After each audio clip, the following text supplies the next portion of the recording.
दोस्तों एक बार फिर स्वागत है आप सभी का हमारे चैनल पर। और इस वीडियो में बहुत ही जबरदस्त टिप्स के साथ हम यहाँ डिस्कस करेंगे किस चीज का, कि कैसे क्या क्लेट के एग्जाम में आप बहुत अच्छे मार्क्स ला सकते हैं। ये कैसे हो सकता है, ये हम यहाँ पे स्ट्रेटेजी जो डिस्कस करने वाले हैं, ये टॉपर्स की स्ट्रेटेजी।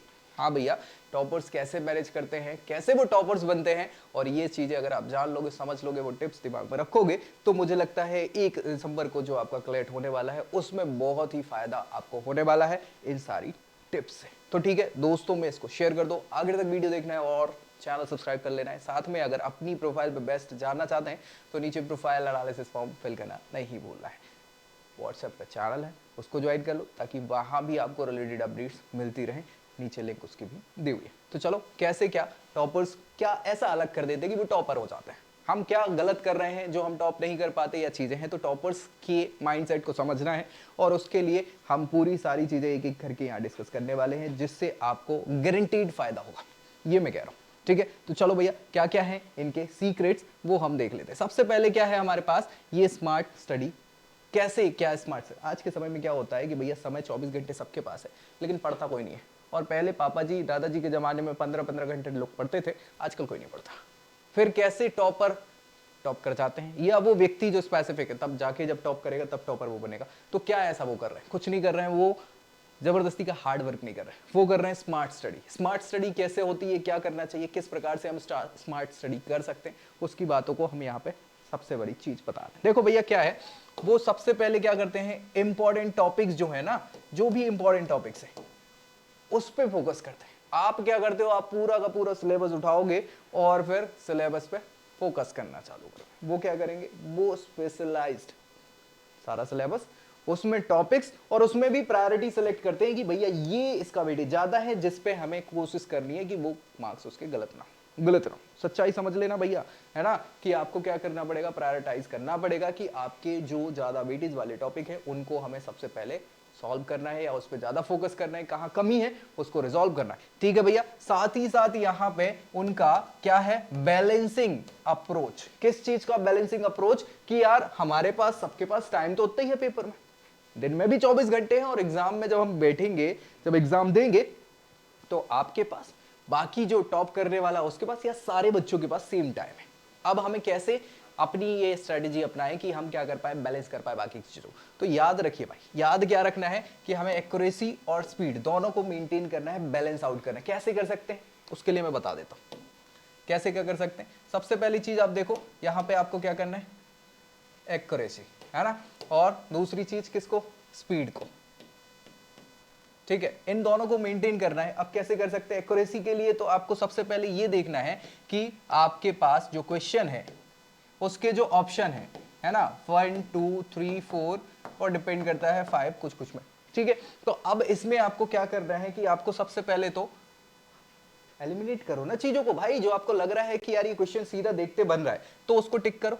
सबसे पहली चीज, सीधा साधा फंडा है। अगर नहीं समझ में आ रहा है तो उसको आप रोक दो, उस पर नहीं जाओ। सबसे पहले शुरुआत हमें करनी है अच्छाई के साथ। ठीक है, तो आपको ये कर रहा है। अब इसमें सेक्शनल आपको टाइम देखना पड़ेगा, सेक्शनल टाइम या सेक्शनल स्पीड को मेंटेन करना है। मतलब आपको एक पर्टिकुलर जोन जो आपका बेस्ट है, जो आपका बेस्ट है, टाइम सबके लिए सेम है, आपको उसको सेक्शन में डिवाइड करना है कि भैया मैं हाफ एन आवर किसको दूंगा, इसको दूंगा, 15 मिनट इसको दूंगा, इसके अलावा 10 मिनट इसके लिए दे दूंगा, और बाकी का बचा हुआ जो समय है वो हम दूसरे सेक्शंस के लिए दे देंगे। ये डिपेंड करता है आपके लिए, जो हार्ड लगता है आपको और लग रहा है कि ज्यादा वेटेज वाला, उसको थोड़ा समय दे सकते हैं। अदरवाइज जो आपके लिए ईजी है उसको कम से कम समय में आपको एक्यूरेसी के साथ क्या करना है, अपनी स्पीड मेंटेन करते हुए सॉल्व कर देना है। तो ये आपके लिए बेहतर है। सबसे ज्यादा आप समझते हैं कि आपका फोकस्ड एरिया कौन सा है, कौन सा आपका अच्छा एरिया है, कौन सा आपका कमजोर एरिया है, समझ गए। तो इस चीज को आपको लगाना है यहाँ पे, और आपका ये काम यहाँ पे हो जाने वाला है। इसके अलावा आपको क्या करना है कि हाँ, टाइम कैसे मैनेज करें। अब टाइम कैसे मैनेज करें के लिए क्या करना है, हाँ, आपको बस वही चीज देखनी है कि लीगल रीजनिंग है, लॉजिकल रीजनिंग है, करंट अफेयर्स है। अब करंट अफेयर्स के जितने भी क्वेश्चन होंगे, देखो सच्चाई बता रहा हूं भाई, वो पहली बार ऐसी चीज है कि आपको क्वेश्चन पढ़ते ही आंसर समझ में आ जाएगा। करंट अफेयर्स के साथ यही है, अगर आ गया तो वो सही है, नहीं आ रहा है तुक्का ही मारोगे, और तुक्का मारने में चांसेस गड़बड़ हो सकते हैं कि हमारी नेगेटिव मार्किंग हो जाए हमारी, हमें नेगेटिव मार्क मिल जाए। तो भैया ध्यान रखना, ये बनना है तो इस पर ज़्यादा टाइम हमें देना ही नहीं, या तो बनेगा या नहीं बनेगा, तो ज़्यादा उस पर लोड लेना नहीं है, ठीक है ना भाई। इस टाइप से आपको टाइम मैनेज करना पड़ेगा और ये दिमाग में रखना पड़ेगा। फिर बचता है लास्ट में समय, तो वापस से आओ ना फ्लैग क्वेश्चन पे कि जो यार हमें देखने थे, अटेम्प्ट करने थे या कंफ्यूजन था, ठीक है। तो उस पर हम एक अलग वीडियो बना देंगे, कैसी क्या ट्रिक्स आपकी रहेगी, कैसे नेगेटिव मार्किंग से बचें, उस पर भी हम डिस्कस यहाँ पे कर लेंगे। आपको क्या करना है, रिसोर्स मैनेजमेंट बहुत ही इफेक्टिवली। कैसे क्या, आपको देखना है कि यार हमें कौन सी चीज बुक से पढ़नी है, कौन सी चीज हमें ऑनलाइन प्लेटफॉर्म से पढ़नी है। जैसे ये वीडियो जो आपके काम आ रही है वो ऑनलाइन प्लेटफॉर्म की है, लेकिन आपको कोई पर्टिकुलर टॉपिक समझना है, अब वो या तो बुक से समझोगे या वीडियो से समझ लोगे, या फिर आपको देखना पड़ेगा मॉक टेस्ट देके कि उससे रिलेटेड क्वेश्चंस किस टाइप के आ रहे हैं, कैसे हमें अप्रोच उस पर करना है। तो ये अब इसके लिए स्पेसिफाइड बुक आपको देखना है कि भैया हमें अगर मान लीजिए एप्टीट्यूड है, एप्टीट्यूड के लिए आर एस अग्रवाल देखना है, या फिर पियर्सन की बुक देखना है, या फिर अरिहंत पब्लिकेशन की देखना है, किसकी देखना है ये डिपेंड करता है। यूट्यूब वीडियो कौन सी चैनल देखनी है, किस सब्जेक्ट के लिए, किस व्यक्ति के लिए क्या देखना है, वो आपको मैनेज करना पड़ेगा, ये आपकी प्रायोरिटी होनी चाहिए, ठीक है ना भाई। मैं इसमें ज्यादा कुछ नहीं बताऊंगा, नहीं तो फिर गड़बड़ हो जाता है। तो ये आपके लिए चीज है, मॉक टेस्ट आपको लगाना ही है, टॉपिक वाइज लगाएंगे आप, सेक्शन वाइज लगाएंगे, ये डिपेंड करता है कि आप लगाएंगे कैसे, लेकिन लगाना है, ये मैं पक्का कह रहा हूं, ठीक है। तो ये आपको सिलेक्टिव होना पड़ेगा इन सारी चीजों के लिए, ठीक है। यही सारे टॉपर्स करते हैं, है ना। इसके लिए आपको कुछ अलग से वो नहीं है कि भाई आप कुछ अलग करेंगे, लेकिन हाँ स्पेसिफाइड करना, ये अलग करना हो जाता है, बाकी लोगों से आपको अलग बना देता है, ठीक है। यहाँ पे आपको कंसिस्टेंसी मेंटेन करना है और अपने डिसिप्लिन को बना के रखना है। हाँ मतलब ये है कि आज हमने 8 घंटे पढ़ लिया और कल 2 घंटे पढ़ रहे हैं, परसों भी 2 घंटे पढ़ रहे, तो मतलब क्या निकलेगा भाई, आपको 4 घंटे पढ़ो लेकिन रोज पढ़ो। ऐसा नहीं कह रहा हूं कि 4 ही घंटे पढ़ना है जितना ज्यादा पढ़ सको, 8 घंटे से ज्यादा नहीं, 8 घंटे पर्याप्त होते हैं, मुझे ऐसा लगता है। बाकी सबकी स्ट्रेटेजी अलग होती है, मेरा मानना है स्मार्ट स्टडी के साथ आप कर सकते हैं, 8 घंटे में बहुत ही अच्छे स्कोर ला सकते हैं और टॉप कर सकते हैं चीजों को, ठीक है। सो आपको अपने मेंटेन करके रखना है दोनों चीजों को, चाहे वो कंसिस्टेंसी हो चाहे डिसिप्लिन हो, जितना भी आप ले रहे हैं अपना टाइम टेबल जो बनाया हुआ उस पर ही फोकस करना है और उसको बना के रखना है। ये बेहतर रहेगा आपके लिए, आपके मार्क्स को बढ़ाने के लिए। और यहाँ पे जो टॉपर्स की कुछ हैक्स हमने यहाँ पे लिए हुए हैं, जिसमें सबसे पहली चीज है आपकी हैबिट।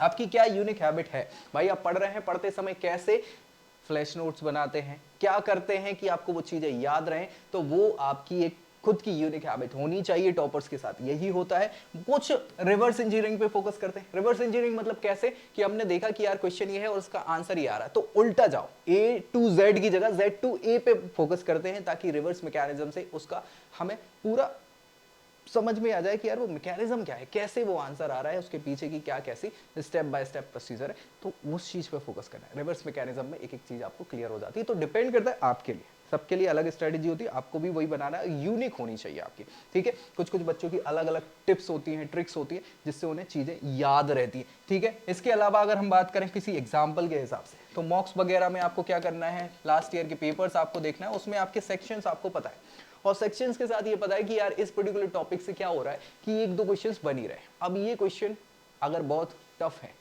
तो वो टॉपिक हमारे लिए हार्ड है और उसको हमें प्रिपेयर करना है, क्योंकि वो एग्जाम में आएगा और उससे मार्क्स हमें मिल सकते हैं, जो हम गेन कर सकते हैं अपने मार्क्स। बच्चे अभी आ रहे हैं 70 मार्क्स भी आ रहे हैं, सर 75 नहीं पहुंच पा रहे हैं, सर बहुत मार्क्स लगा रहे हैं, क्या किया जाए। तो भैया यही करना है कि आपके वीक एरिया जो चल रहे हैं ना, वो उस पर फोकस करो, गलती क्यों हो रही है। अभी बस यही समय बचा है, रिवाइज करना है, मॉक्स लगाना है, रिवाइज करना है, मॉक्स लगाना है, PYQ लगाना है, और कुछ नहीं करना है, पढ़ना छोड़ दो, बस इन चीजों पे ध्यान दो, तो अपने आप मार्क्स बढ़ जाएंगे आपके, ठीक है। ये सारी चीजें आपको यहाँ पे ध्यान रखनी है, यही हैक्स है। और इसी के अलावा आखिरी चीज, माइंडसेट और एग्जाम डे की क्या अप्रोच होंगी।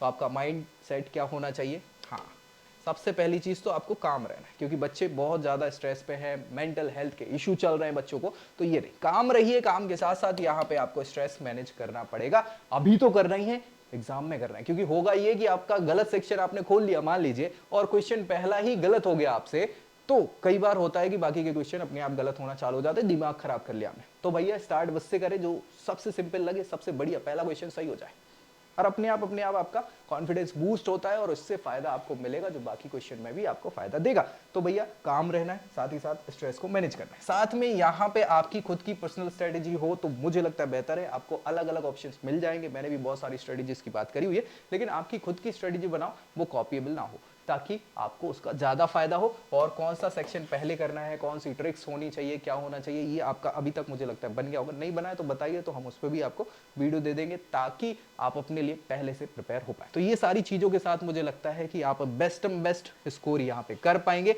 और इससे क्या होगा, एक अच्छे एनालिस्ट को या फिर एक टारगेटेड कॉलेज को आप फाइंड कर पाएंगे। बाकी अगर आप चाहते हैं कि हम आपको बताएं कि आपके लिए क्या बेस्ट है, तो नीचे प्रोफाइल एनालिसिस फॉर्म फिल करना नहीं भूलना है, आपको व्हाट्सएप कम्युनिटी ज्वाइन कर लेना और भैया हाँ दोस्तों में शेयर कर देना है। तो ऐसी जानकारी के साथ मिलेंगे नेक्स्ट वीडियो में, तब तक के लिए जय Hind. I hope you like this video. For more such videos, keep watching our channel. And do not forget to like, share and subscribe.